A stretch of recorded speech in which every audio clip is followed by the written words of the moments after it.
Montana This Morning continues on Montana's News Leader. 800,000 federal workers can expect to get paid this week now that the longest partial government shutdown in U.S. history is over. I'm Mark Liverman, and I'll tell you why leaders need to work fast, or another shutdown will be just around the corner.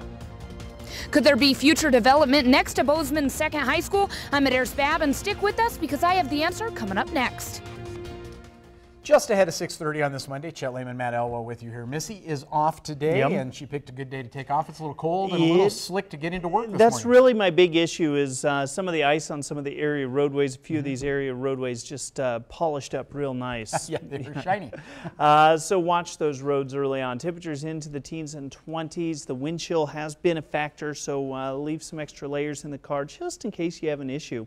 Temperature-wise, we're doing okay. It's still very cold, and I do expect some colder temperatures over the course of the next couple of days, especially as you move into the evening hours. Daytime highs into the 20s with plenty of sunshine today. We'll talk about what you can expect in upcoming days in just a few minutes. Thank you, Matt. 6:30 now. Weather top story this half hour. One man dead due to an avalanche in the tobacco roots on Friday.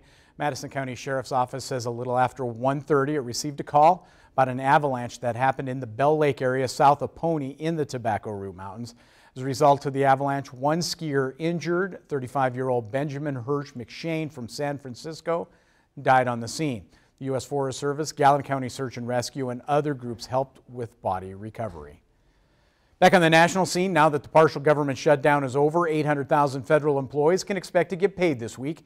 But as CBS's Mark Liverman reports, another shutdown may be just around the corner. Hundreds of thousands of federal employees are back at work, and more importantly, getting paid, now that the longest government shutdown in history is over. We hope that by the end of this week, all of the back pay will be made up, and of course, the next payroll will go out on time. Pam Spranlin was furloughed from her job at the IRS in Ohio. I'm glad to be going back to work. I was bored out of my mind. And I'm going back with pay. The relief may be short-lived. He's willing to do whatever it takes to secure the border. Acting White House Chief of Staff Mick Mulvaney says President Trump is prepared to shut down the government again to get border security funding. A bipartisan group of 17 Congress members has until February 15th to negotiate a deal. I'm reasonably optimistic. Republican Senator Roy Blunt is one of them. So let's get started. Let's find solutions.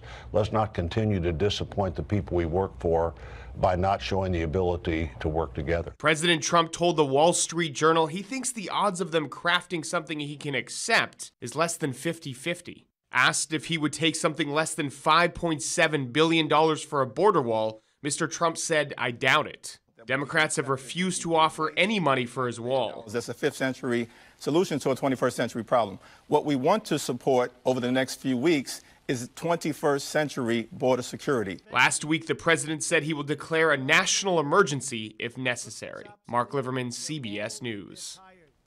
By the way, that bipartisan group meets for the first time coming up on Wednesday. We'll have more on that coming up at 7 o'clock on CBS This Morning. Well, hundreds of kids coming out of school or on their lunch break have given a developer an idea of what to build next to Bozeman Second High School, which is set to open in 2020. MTN's Adair Spab gives us a preview of tonight's City Commission meeting in Bozeman, where city officials hold the future of the land development in their hands. This week, the commission will have to decide whether or not to make these 160 acres behind me part of the city limits. If they do, the next step is what goes here. Director of Community Development Marty Matson said the applicant hopes it's businesses. I think with the increased growth out on the west side of town, I think the need for increased commercial areas like this is needed. This developer happens to be choosing this area, and I think it's probably a good bet. The developer, Brian Klein, would like the commission to allow 130 acres of the land to be used to build homes and the remaining 30 acres that sits kitty corner from the new high school to be used for businesses. Matson said on this corner there could potentially be restaurants. I think that's what the developer is planning is a commercial node there that would serve not only the new high school but the city's soccer complex is going in right across the street, and development, increased residential development in the area. Try to provide some services for that end of town. Mattson said as the years go by, the city seems to be expanding more and more out to the west. In Bozeman, Medeiros Babb, MTN News. Now, Medeiros tells us while city officials make their decision tonight, the Bozeman School Board will be deciding the official boundary line for the new high school. We'll have updates coming up tomorrow on both those stories. Also, police have released the name of a man who was involved in a Butte high-speed chase Friday night. Sheriff Ed Lester says 29-year-old Isaac Flynn facing 5 felony counts of criminal endangerment, possession of dangerous drugs, and obstructing a peace officer. According to Sheriff Lester, police were following the car they believed to be involved in a shooting last week. After leading police on a high-speed chase uptown, Flynn ran a stop sign on the corner of Montana and Galena and then crashed into another car as well as a utility pole. Passenger in Flynn's car was the only person taken to the hospital. Flynn is also facing felony theft and possession charges out of Anaconda Deer Lodge as well. Now, more than 70 teams from all around the state of Montana were at Montana State University on Saturday, competing in the first Lego Robotics competition. MTN's Medeiros Babb takes us to the event where it's all about getting kids interested in STEM.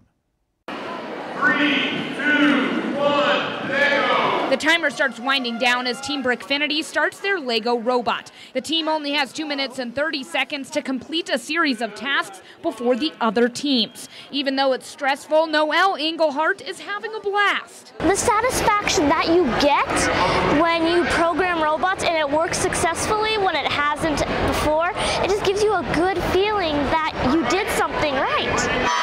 Brickfinity is one of 70 teams from all over the state competing in the tournament. Organizer Christine Foreman says it is crucial to get these kids learning about technology and other life skills. I think it's really good to teach them young and get them excited about it, and then they're not scared, right? And so, like I think about my dad, he's scared to touch things, but these kids, you can give them anything and they can pick it up and they can go for that. For Chloe Cheddar, who sees a future in engineering, this event gives her the ability to do something she loves while bringing out her competitive spirit. I like engineering and robotics, and it interests me a lot, and it's a lot of fun working together, and when it works, it is so rewarding.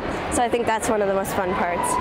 Every student that competed in the tournament got a medal, but for those who placed, they got an extra special Lego trophy. In Bozeman, Medeiros Babb, MTN News. By the way, the championship teams, they now advance to the World Festival in Houston, Texas. Now, this week under the big sky, Evan Helly and his father John have changed the way they raise sheep and sell wool. Together, the pair run Duckworth, an innovative wool clothing company from their ranch outside Dillon. Under the Big Sky is sponsored by Rocky Mountain Vein Clinic and Markovich Real Estate. Duckworth is the only source-verified merino apparel company in the United States. Everything we do, we use our motto from sheep to shelf. All the wool comes from the ranch here and stays within the United States. Pretty short supply chain going from here in Dillon, Montana, down to the Carolinas, and then making a quick trip back, then gets distributed from here. Wool is just an amazing fiber. Those coarser wool sweaters that your grandma had and the grandpa wore, those are, we don't have that anymore in our wool. We select everything for super high comfort. It's so soft that people can't believe it's wool. We're trying to make an assortment of clothing not really specifically made to match a business model, but it's made to match our wool production. We use all the different types of wool that a sheep produces itself.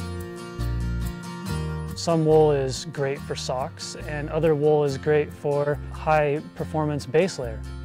And I think that's really important, carrying our model forward. We make everything from tops and bottoms for wearing next to skin, socks, fleece mid layers, and even wool insulated puffy jackets. Most products produced in ranches are commodities. They go into mass markets, maybe exported, maybe not, you don't really know. What's so great about Duckworth is you can see exactly the end product that came from your work. It's very rewarding to see that. Now you can watch this Under the Big Sky bonus and all the previous stories by visiting underthebigsky.com. And of course, you can see the Helly's Lambs if you head into Dillon. We're going to take a quick break here on Montana This Morning. When we come back, we head to church in Cuba, the first time Catholics in this country could do that since the Revolution. We have the details. But first, some details about what's ahead on CBS This Morning. Good morning. Ahead on CBS This Morning. For the first time since the 35-day shutdown ended, the U.S. government is up and running, but it may not stay that way. We'll look at the efforts to prevent another shutdown. And Dr. Tara Narula with a new campaign to regulate teen vaping and ways to prevent your child from getting hooked. We'll see you at 7.